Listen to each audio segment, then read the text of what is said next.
Hey, everybody. Whoever is going to come in later or who is going to come in maybe well into my presentation here.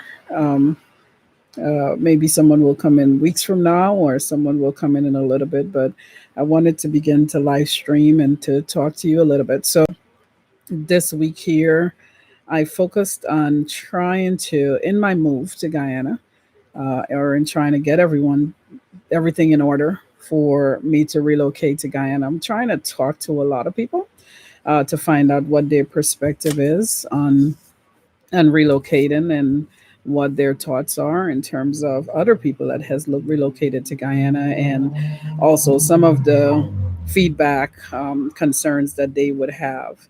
And I spoke to this one brilliant young man whom I so admired. He had done some work for my program, and when I had it at the prior location, he's really an IT person who does a lot of good work, and he's just extremely smart. And I have, in speaking with him, what I found out is absolutely important or imperative towards my moving. And one of the things that I spoke to him about was the fact that I was concerned about this whole financial aspect of it as well. And, I was telling him about the fact that I'll continue to work here in the United States while I absolutely, do my transformation to Guyana. And he was saying that that was so key in me making a decision like that because he thought that one of the most important thing is that I continue to have a salary while while I'm there. He also talked about entrepreneurship and how important that is. And he also talked about the local mindset of the people. I'm just trying to pull up some of my notes. And he was very, very insightful in terms of telling me what it is, some of the things that I needed to know. Um, and I thought how smart for a young man. I think he's about 33 years old. He had just bought his own house. I think he said he moved in September 2020. He took about 2 years to build his property. He mentioned to me that his property cost about maybe $7.6 million, Guyana money, of course, and that he had done a loan. Now, I am very, very cautious with this whole loan thing for Guyana. And I mentioned that before because I just feel like as though there is enough to go around in terms of buying these or just getting involved in these loans that you have to pay back for 25, 30 years mortgage, that they offer. But I think that it's kind of comforting for those people who are doing it because it allows them, they don't have to have the money up front to get it done. And, you're looking at folks who are working locally. Therefore, they don't have that kind of finances, sitting around and doesn't project to be able to make that kind of money. So it's important that they too have the opportunity and that young minds are able to dream and be able to accomplish things as well. So I think it's a great thing for those people who need it, but for those of us who are coming from the diaspora, coming from, whether it's England or United States or Canada, we also we should know that if we are going to do this transformation, we should try to do it right. Many of us in the past have already built our homes from the ground up and not borrowed money from the bank. We built it through the, working every day and putting our monies into and investing our monies into our homes. And so, but that's because we're able to. That's because we're able to take that amount of monies that we do work for here, take a little bit out of it, and continue to build piece by piece. It makes a lot of sense to me to be able to do it, go that route. I don't like the mortgage situation for Guyana. That's unless I'm doing a major project. If I was to be, there's a project that I have in mind, and I'll tell you a little bit about it. I have a project to do in terms of a bed and breakfast. And I absolutely see that at some point I'm going to need to go into the big boys and say, hey, I need a loan. And at that point, I don't mind doing it because it's an investment in terms of, and I can see the money coming back quickly if I were to go that route. Because I'm investing it into the property. If I market it right, which I plan to, and I market it to both local and foreigners, I think that I can consistently see a good turnover. So that's something, that's one of the business concepts that I have. And, I told you I'm not going to say everything under, on my stream, but I think, people have to know what you're going to do, in order for them to become interested anyway. And they also want to have some ideas in terms of how you plan to maintain if you're going to keep working, if you're going to invest in business, they want to know what you're doing. So I think the curiosity just begs you to also be transparent in when you're coming to a platform like this. So as transparent as I can be. So I want to tell you just a little bit more about what him and I discussed this week. So he went down the gamut of things that he thought that I would need, right? And he says, listen, if you have about, let's say, $1,000, if I'm bringing in maybe 1,000, let's say I bring in $1,000 every month, US dollars. He says there are a couple of things that you have to calculate in terms of living expenses.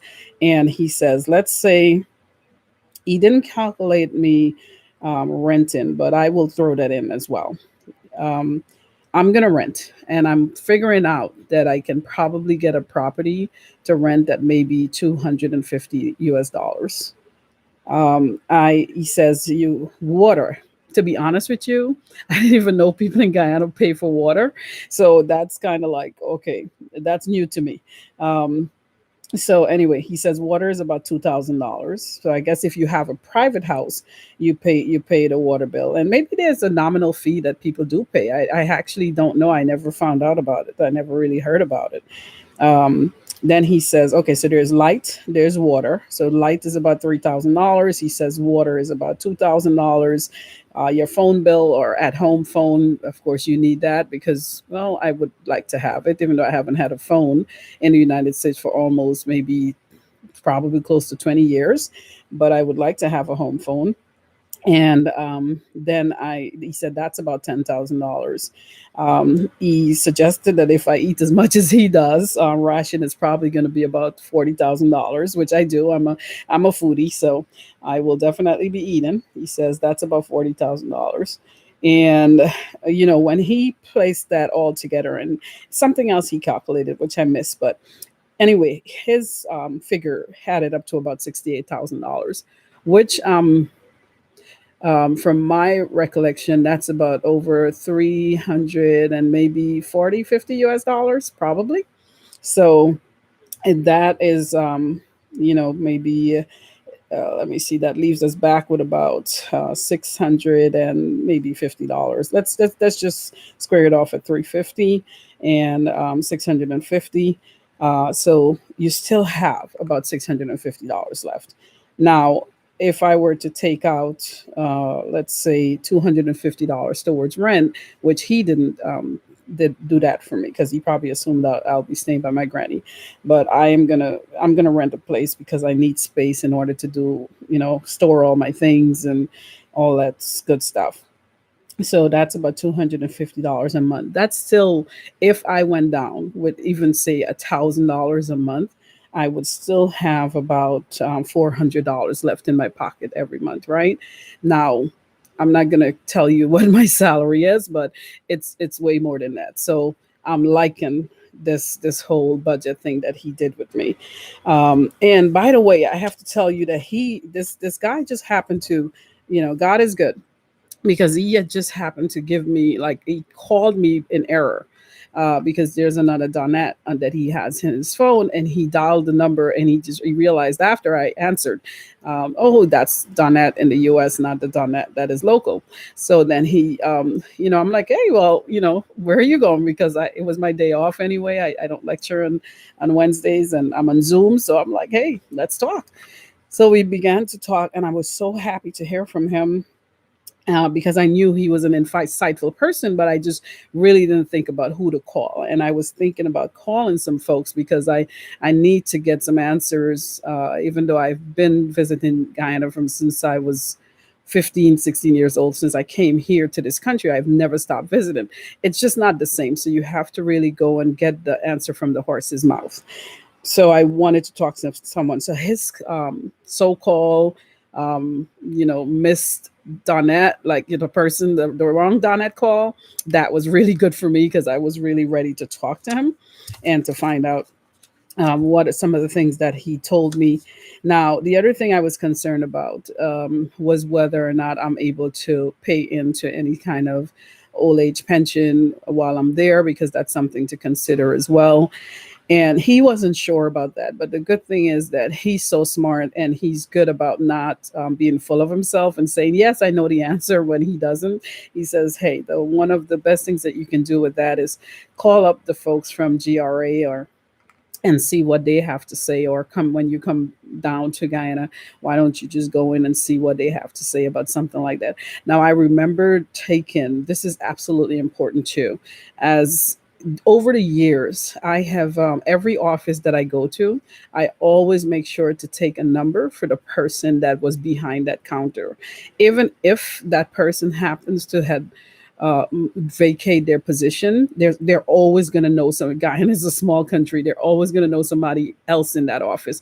So it was absolutely imperative. Even as I was building my foundation and doing all that stuff, looking for land and everything else, you know what? It's important, whether it's, the light office, the phone place, GRA, wherever I went, I always got to know someone behind that counter. I always took their number. I always took their WhatsApp, because I wanted to be able to stay in touch and to ask people who can give me the right guidance. Because I absolutely despise folks who just tell you, oh, yes, I know the answer, and they actually do not know what they're talking about, and they have you running in circles. And that is just really some of the things that you have to be on the lookout for. Like people who will tell you things that really and truly they know nothing about. They'll tell you a pencil will sell, and it won't, So don't pay those people no mind. Go to the people who have the knowledge to help you out and to position you and to help position you in the right way. Now, with all that said, the other thing that I was a little bit concerned about is, I don't know, just people in general and how they would be receptive or not receptive towards us, so-called foreigners. I mean, because it's a weird situation. You go back to your homeland, and so, all of a sudden you're kind of like a foreigner in your own country. So you're no longer, I guess, 100% Guyanese. So they look at you kind of different. So how would people there be receptive to words, your business? How would they, would they want to, come and support? Would it become more of a, like, what is she doing here kind of thing? Those things are important to try to figure out. So I have created the niche, or my niche in my head, in terms of one of the businesses that I want to create, right? So there are two things, there are actually three things that I'm looking at in terms of doing when I get there. One is as I told you before, that would be the bed and breakfast. That's a huge project. That's a huge undertaking financially and otherwise. So I'm holding off. That will be the last thing that I will touch. But the other one of the other projects that I want to do, and then of course I do decor. So that would be something that I'll continue to do. And but the other project is something that is also close to my heart, that I've been conceptualizing, and I'm going to get my cousin to start the architect work on it and everything like that. So with that, I wanted more of a mature crowd.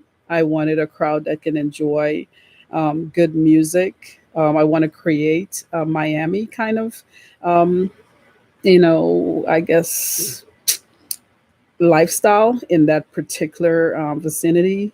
I want to bring little Miami to Guyana. I wanted to be outdoorsy. I wanted to be able to, but once again, the niche is for older and also for millennials. But I want the millennials who are working. So I don't want the folks who cannot afford to spend, who just wants to hang out, who just want a place to go nowhere to and come in and buy, something just to sit there and like that's not what I'm looking for. I'm all about maturity. And it's not to say that I'm Xing anyone out, but I kind of am, in a way, because I have a projection in mind and I want my facilities to look a certain way. And with that said, I'm going to be looking towards the kind of uh, patrons or customers who are more mature. I also want to go with a cashless system. Security is one of my gravest concern in Guyana. Um, I also want to be able to have my gun license before I leave, because I don't, these people in Guyana are crazy. Even though you can take all the precaution in the world, doesn't mean that it wouldn't, they wouldn't try something. So getting my gun license, and for those of us who are Floridians who live out here, we know this is gun country. So you can have a license in no time. However, having a license back home or getting one back home, I'm sure it's going to be a process. But I have some folks. Remember, I told you, everywhere I go, I exchange numbers. I treat people well. I always make sure that I'm in contact because I'm always about business. I'm always about professionalism, and I'm always about treating people well. And so I do have some contacts, and I can find out like how easy can I get my gun license over there. And to be able to purchase a firearm, whether it's from abroad. I don't know what the processes are, but I want to make sure that I am, I'm carrying at all times. And of course, my husband as well. So, do I have a fear or anxiety? Not really, but I think you have to be cautious and you have to be well prepared, and just in case anything happens. So these folks are ruthless sometimes, so that is my biggest concern in terms of security and making sure that I'm ready to handle anything that comes my way. Now, the other thing that I want to do for any facility that I open up is to make sure that I have license.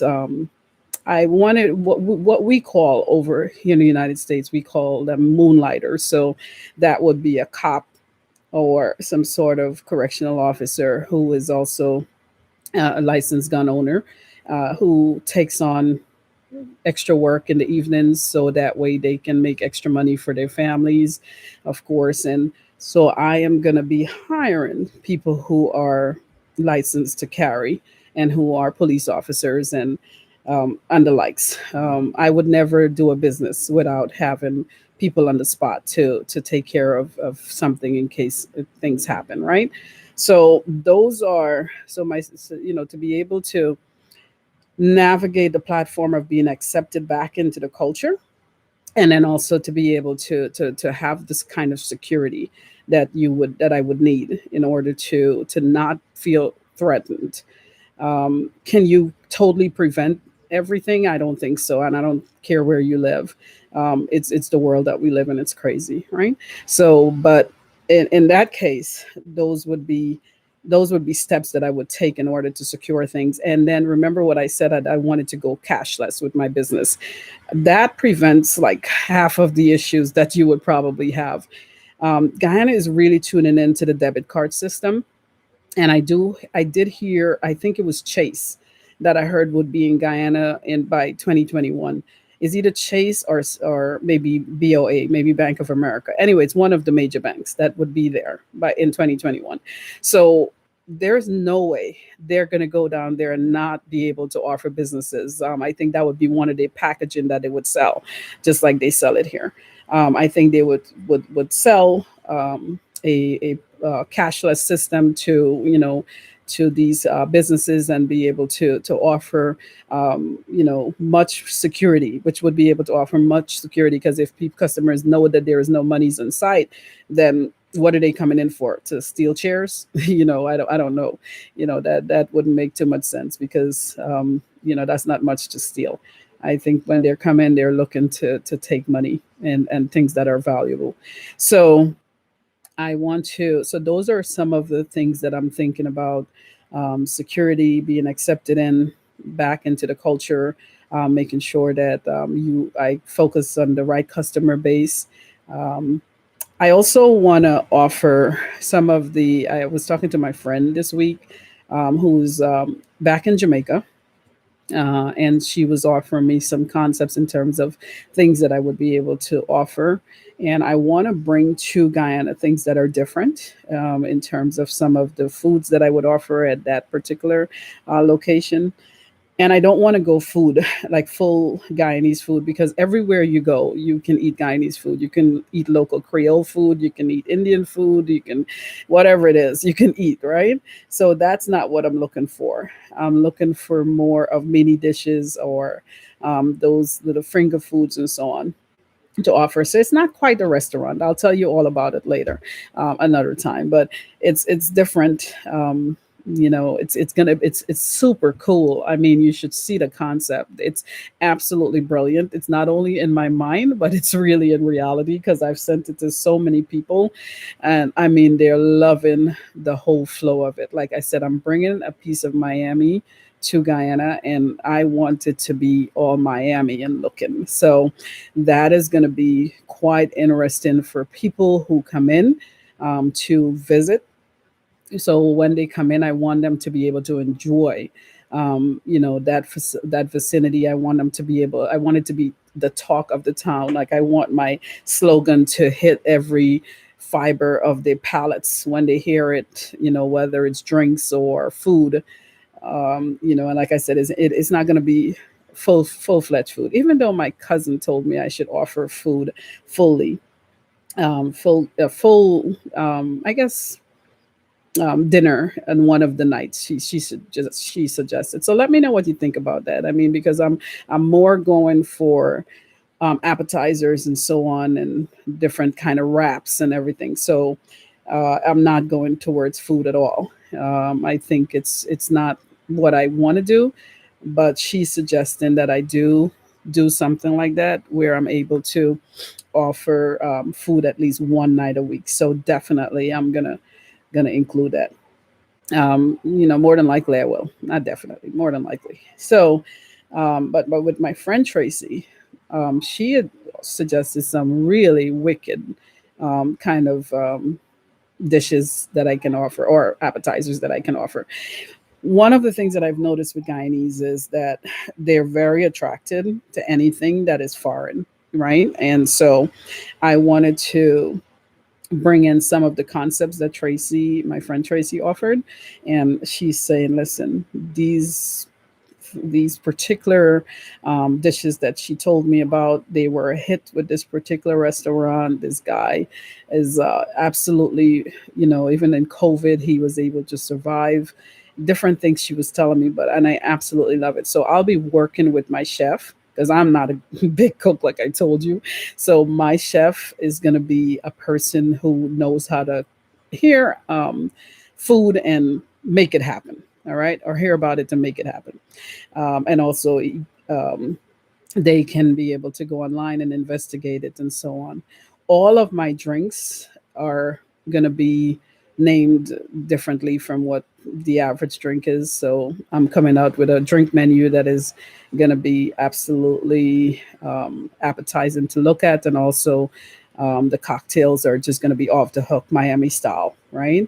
I already know who my mixer is going to be. I already have spotted him out, and I know he's going to do good. The other thing that I want to do is go with a male chef. I didn't want a female chef because I think in Guyana we've got a bunch of female chefs all over the place.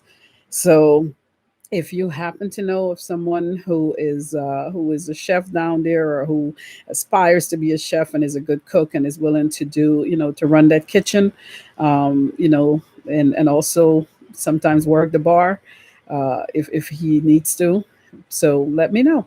I wouldn't mind getting some suggestions. And because it's just so necessary that you actually be able to connect with others who are in the country or who know people who do things, because those are the people you're going to have to depend on eventually to make things happen. So that's pretty much where I'm at right there. I'm definitely looking forward to all this, and the reason why I'm talking about it so much is the fact that you cannot just sit on your ideas. You can't. You have to go into it, and you have to plan. You have to make sure that every step is covered along the way, and starting, like, I've started this process. Like, literally, I want to tell you guys something, that this isn't something that's new. Like, this did not come out of left field. I promise you, this has been in the making for some time. What I told you that before, that was just when I was fed up, though. I didn't have a concept. But then, even after with that part where it was just frustration and me wanting to leave, there came a time when I began thinking about this really seriously. However, I thought of it more as, okay, I can still do business there. The kids are gone. We don't have anyone at home. We don't have these extra expenses anymore. And I can go down there during the summer times because of, I teach, but I do the first, well, what we call summer A. And then summer B, I usually take off because that's when I want to travel. Right. So I thought of it in that concept. Like, I could just go in the summer times and do business and then come back or whatever. And then as I began to look at all the events that has taken place in 2020 and how short life is and how quick it goes by, and I've got all this stuff boiling in me in terms of dreams, extra dreams that I've had, and all this stuff. I'm like, you know what? I should just go home. Like, literally, just leave this country and go and do what it is that I've always wanted to do, which is to live back there. And but you can't just go. I don't want all my dreams to die. I don't want things to not happen. So I had to create a new platform to be able to continue with some of the things that I'm accustomed to here, which is to always be marketable, to remain in the professional light, to be able to, of course, definitely make money, right? So you don't want to be able to give up those opportunities. Not my concern about keeping my job, by the way, and I have to also tell you, it's I got they're going to approve me to go fully online. So I got that news this week. So I'm so excited about that. So I may start teaching fully online even outside of COVID, before I actually am ready to go to Guyana. So things are actually falling into place. And speaking these things into reality, working on it, making sure that I'm fully functional and fully prepared. Um, and I think what makes me excited even more so is that I am going to be able to take my salary with me. I didn't know when I got into teaching many years back that I would be literally moving, even though I wanted to, or the frustration. So I'm glad I got into teaching because the world is so connected now in terms of, all this online stuff that there's no way you can't function outside of being in the space that you're in. You can be anywhere and teach from anywhere. Your students would never know where you're at unless you tell them. Um, so I'm moving full forward with it. And I'm pretty excited about it too. So I don't know what else can I say. I'm looking forward to it. Any other concerns that I have? Um, I'm looking forward to also not. I've been watching a program, and these actually it's a YouTube videos on folks who are moving back to Tanzania and different places and Ghana and so on. So I've been embedding myself with knowledge and people who are excited that they left. You're talking about African Americans who grew up in this country, born in this country, generation after generations, and they're moving back to Ghana. going, well, they're moving to Ghana and then moving to Tanzania and different places. And it's exciting to see. So I've been looking at their challenges and what they're facing. And I think one of the advantages that I have, being Caribbean descent, is that you're from there, you know the ins and outs, but you're still concerned in a way because sometimes people don't always treat you well. So I'm hoping and praying for, a lot of light and a lot of guidance. I do notice also that women are more the ones that you struggle with when you go in to do business. I would prefer to deal with the males. I don't know if this makes any sense to anyone else, but it's not to say every single female back home, you do have an issue with or they have an attitude, but it just seemed like they give me a tougher time than they would give my husband. For example, like if he goes up and he tries to do something, they would, more than likely just treat him very nicely and also try to help him out with whatever it is that he needs. But for some reason, I found that whether I'm with him or not, I it's always a kind of hissy attitude. So, but you have to deal with everyone, and I don't mean to make it a gender thing, but you have to notice what you do. So you have to know how to navigate all these issues, and the reason why I brought that up is because I saw two videos this week. One with someone who moved to Jamaica from Canada and who was complaining about how the females, or the women in the stores and business locations treat her, and it's not a good thing. They have an attitude. They don't want to be helpful. Once they hear an American, well, Canadian accent or well, however, at least a foreign accent, they just really are not very professional and personable. They just kind of like one person, she said, told her when she went into a store, she asked for help. Well, this actually was a guy. She asked for help and he says, do it yourself. So those are the things that I'm talking about in terms of back home. Like literally, you cannot have the same expectations as you do here in the United States. We know, or in Canada, or maybe England, and because we know that the customer is always right.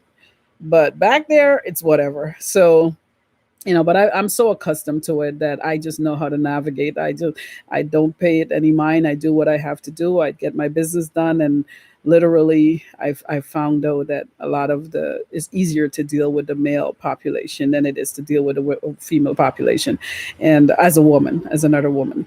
So that's my take on that, and I won't take that back because I think it's reality, and I've been doing it for so many years, and the results is always the same. The guys are usually very sweet, very nice, very helpful, and the ladies are always with some issue, and it's not all the time, but it's about 99% of the time that that I've got that problem. And I don't know, I think I'm usually very professional. I usually have a serious face when I go in to get business done, but not an attitude, just a face that tells you I'm here to take care of things, but not, okay, well, I'm coming in and I expect special treatment or anything. No, I don't. I just expect to be treated as good or as any other customer that you've just looked at.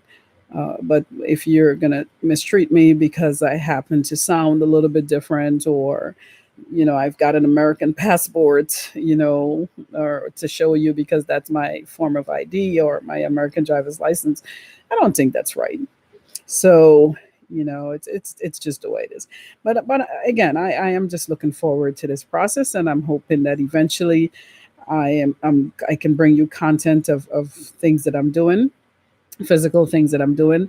Like when I start to build my business, I want to bring some footage in here, and so you can see it. And that business is a smaller venture, by the way. So it shouldn't take that long to build up. My cousin is going to be the one to take on that, as I told you before. So I think that that's going to be pretty much within about 2 to 2.5 months. It should be able to be built up. But I don't think it's the size of it. It's just the beauty of what I'm trying to get done with it that I think you'll eventually enjoy as you stick around my channel.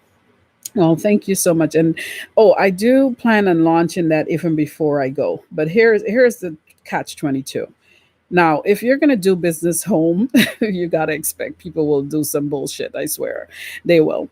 So I've thought about it long and hard, And I said, you know what? I'm going to try to run this business from here, just like I ran my programs, and they were very effective. Each and every one of them were very successful. From Jamaica to Guyana, it was extremely successful, and this is nonprofit. But I am looking, and because I have a bunch of professional people that I can call on, it's really good. But don't get me wrong, people are going to do ish all day long if they can. But I'm dead serious. I'm dead ass serious with my stuff. So I don't play around, and I keep, like, my ledger is squeaky clean. I know who's who. I know who does what. I know who can do this. I know who can go clear stuff without a problem. I know, like, I just understand things to that level because I've done things in Guyana for so long. Um, However, I am not going in with my eyes closed either. So these people will take you for a run for your money. So I am not, I'm not about to lose. But here is my plan. I'm going to open this business. I'm going to put it to work. And of course, we all know that it takes a while before you can see a profit, before it turns green. So you stay in the red for a minute. I don't mind waiting on that, at all. But I have to see something coming out of it too. I have to see that there's growth and there's a way to measure it, and so that it looks like a sustainable business.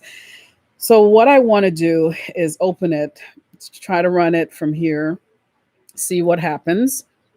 I have gotten some feedback from both of my friends from Jamaica. They both went back home to do business, and they both open restaurants. I'm not. It's not a restaurant that I'm opening, but it's still going to have food and all that. All these kind of healthy things that I want to serve and so on. So, but one of them told me that the biggest part is the drinks and making sure that you don't lose. People will steal. Your employees will steal. So I've got all that in mind, and if I see that I'm literally losing and there is no profit margin whatsoever, I'm gonna pull back. I'm gonna rent the property out. I'd probably take out um, some of the things inside of the place, things that I know that can destroy easily, and things that I appreciate.